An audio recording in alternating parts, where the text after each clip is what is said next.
नमस्कार, मैं हिमांशु मिश्रा। साथियों, राहुल गांधी अभी जम्मू कश्मीर गए थे। उन्होंने बोला कि आप देख रहे होंगे कि सरकार जो काम कर रही है, हम डंडा लेके खड़े हो जा रहे हैं और सरकार अपना रास्ता पलट के चली जा रही है।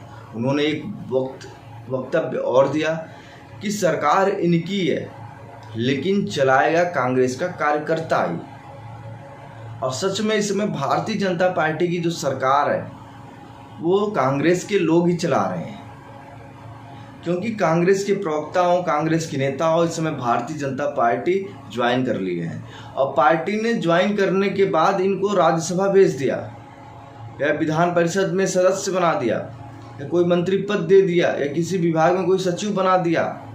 मतलब जिस विचारधारा के खिलाफ हम लड़ते रहे, जिस विचारधारा को हम समाप्त करने के लिए जी तोड़ हम मेहनत करते रहे, सोशल मीडिया हो, ग्राउंड जीरो, हर जगह लोगों से हम लड़ते रहे, वही विचारधारा इसमें भारतीय जनता पार्टी के अंदर कब्जा है।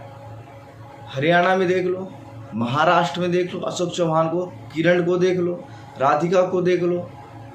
मतलब ये लोग जो पूरी जिंदगी भाजपा को गाली देते रहे, पूरी जिंदगी, वो भारतीय जनता पार्टी माते ज्योतिरादित्य सिंधिया को देख लो, सबसे बड़े उदाहरण थे हेमंत बिस्वा शर्मा देख लो। मतलब जिस विचारधारा के खिलाफ हम हमेशा लड़ते रहे, उसी विचारधारा को मोदी और शाह ने राज्यसभा में भेजना शुरू कर दिया है। वो बीजेपी का प्रतिनिधित्व करेंगे। मतलब और जो पार्टी के कार्यकर्ता हैं और नेता हैं, बस इनकी पार्टी में झंडा लेने के लिए तैयार हैं, झंडा लेके खड़े रहेंगे।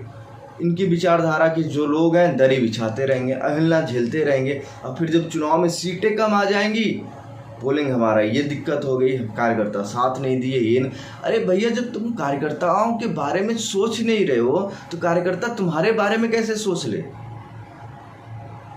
जब छोटी इकाइयों पे चुनाव की बात होगी तो आप देखोगे कि जिताऊ कैंडिडेट होना चाहिए। जिताऊ कैंडिडेट आपका अगर दूसरी पार्टी का है, पैसे आपको ज़्यादा दे दिए आपके प्रभारियों को, तो आप उसको टिकट दे देते हो। ये चीज़ें हो रही हैं, ये खुलेआम मैं बोल रहा हूँ। भारतीय जनता पार्टी के नेताओं को समझना चाहिए। विधानसभा का चुनाव हो, दूसरी पार्टी के लोग आ जाएं और 5 साल अपनी पार्टी के लिए मेहनत करने वाला कार्यकर्ता जब अपना नाम कैडर में भेजता है तो कैंसिल कर देते हो, कहते हो आपके पास पैसा नहीं है और आप जिताऊ नहीं हो, आप चुनाव नहीं जीत पाओगे। ये चीज़ें हो रही हैं भारतीय जनता पार्टी के अंदर।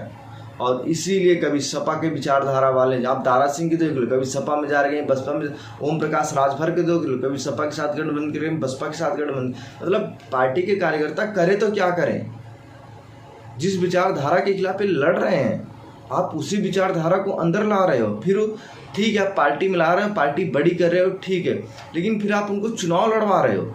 चुनाव में ऐसे चुनाव राज्यसभा में आप भेज रहे हो और आपकी पार्टी का प्रतिनिधित्व करेगा। आप इनको राज्यसभा मत भेजो, इनको चुनाव लड़ने के लिए जनता के बीच में भेजो। देखो, जनता इनको नकारती है कि स्वीकारती है, ये सब चीज़ें जानना बहुत ज़रूरी है, क्योंकि पार्टी का कार्यकर्ता आहत हो रहा है। BL संतोष जी, JP नड्डा जी, अमित शाह जी, राजनाथ सिंह जी, माननीय प्रधानमंत्री मोदी जी, इस बात को आप लोग भी सुनिए कि जो भगवान राम को गाली दे देता, नरेश अग्रवाल सांसद थे, अभी आपने मंडल साहब को प्रभारी बना दिया, मीडिया प्रभारी बना दिए, जो पूरी जिंदगी भगवान राम को गाली देते हैं, जो पूरी जिंदगी सनातन संस्कृति को गाली देते हैं। कुछ दिन से आप सबके समर्थन में OBC वर्ग का नेता प्रधानमंत्री मोदी को बताने लगे, आपने उनको मीडिया प्रभारी बना दिया। मतलब पार्टी में ऐसे ऐसे लोग हैं, पार्टी के ऐसे ऐसे कार्यकर्ता जो दिन रात सोशल मीडिया से लेके ग्राउंड जीरो पे आपकी सरकार के लिए दूसरी विचारधारा से लड़ जाते हैं, मर जाने को तैयार हैं। आपने उनका अवहेलना कर दिया। क्यों? क्योंकि OBC SC ST वर्ग में आपको एक नेता मिल गया। वही मंडल ऐसे जो तुरंत बदल जाता है।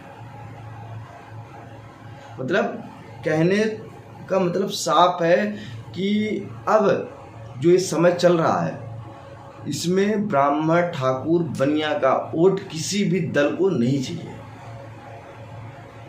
किसी भी दल को नहीं चाहिए इन तीनों चारों जातियों का वोट। क्योंकि जो माहौल चल रहा है। लेकिन ओबीसी SC ST करने वाले जो नेतागण हैं, क्या सच में इनके हितैषी हैं? ये बस चुनाव के लिए?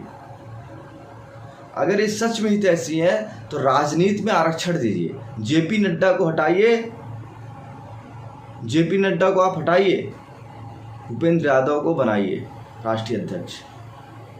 राजनाथ सिंह को हटाइए रक्षा मंत्री से, किसी ओबीसी वर्ग के नेता को बनाइए।